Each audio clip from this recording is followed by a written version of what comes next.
I can name many people who are good at telling stories, but if I had to pick one person who I think truly understands stories, that person would without a doubt be Thomas King. The author of a long list of work, including novels, radio programs, short stories, and more, King has spent the last 30 years proving that he can write as well as the biggest names in the industry. But I think the thing that makes King stand out is his interest in telling stories about stories. Perhaps more than any other author, Thomas King has a keen awareness of how narratives shape the ways that people think. For King, the stories we tell have real power because they bring our beliefs about the world to life, and there's nowhere that he articulates this idea better than in his 2003 lecture series, The Truth About Stories. It starts off with a story about King's own family, how his father left before his 5th birthday and was never heard from again. 50 years later, King learned where his father went, traveling from California all the way to Chicago, where he started not one, but two other families who knew of each other and were on good terms, but they had never heard of Thomas King, as if his father had forgotten him along the way. He opens his lecture this way to suggest how stories have the power to control our lives, for there's a part of me that has never been able to move past these stories.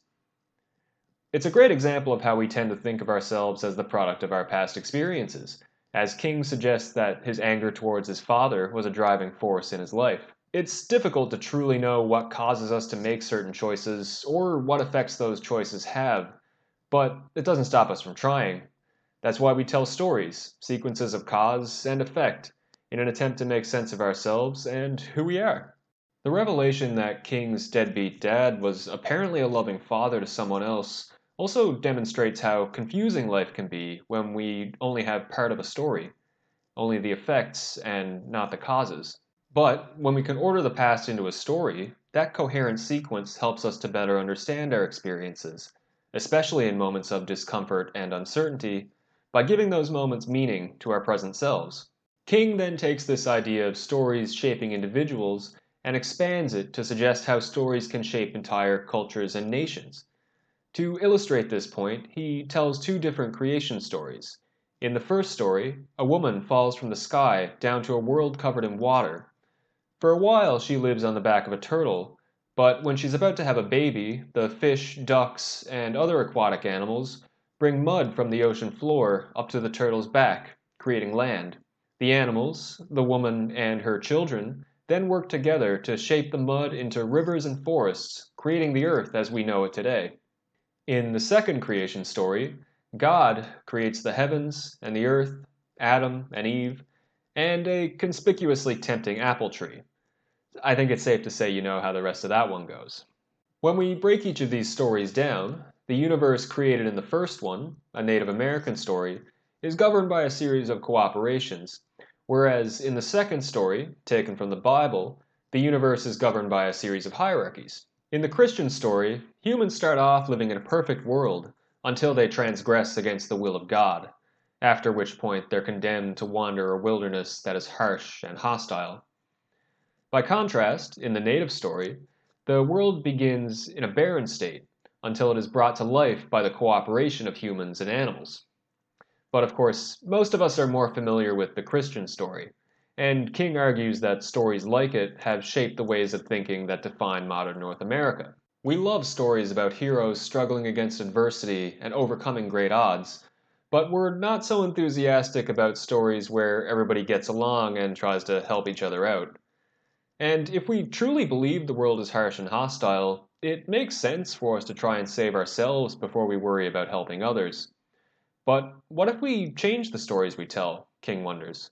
What would the world be like then? When it comes to explaining the importance of stories to shaping the identities of individuals and groups, there's no better piece of work than The Truth About Stories.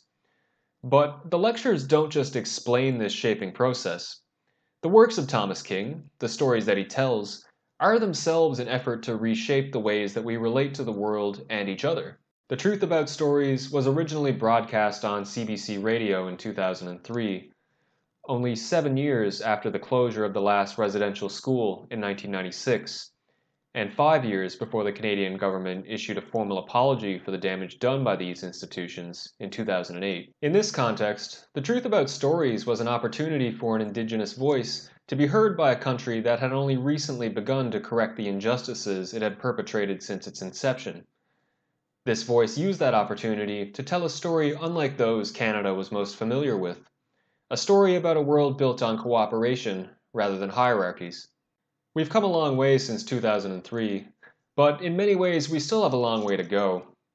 We can continue to grow, both as a country and as individuals, by thinking about the stories that we tell ourselves, holding on to the good ones, and telling new ones when we need a change.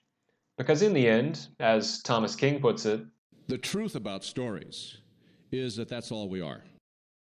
Thomas King is a brilliant author, and I wanted to bring some more attention to what I think is one of his best works for this September 30th, Canada's National Day of Truth and Reconciliation. I encourage anyone who's interested in the truth about stories to check out the full lecture series, which is available for free at the link in the video description. I hope you enjoyed the video, and if you know any other Indigenous artists with great stories to tell, please leave a comment down below and have a great day.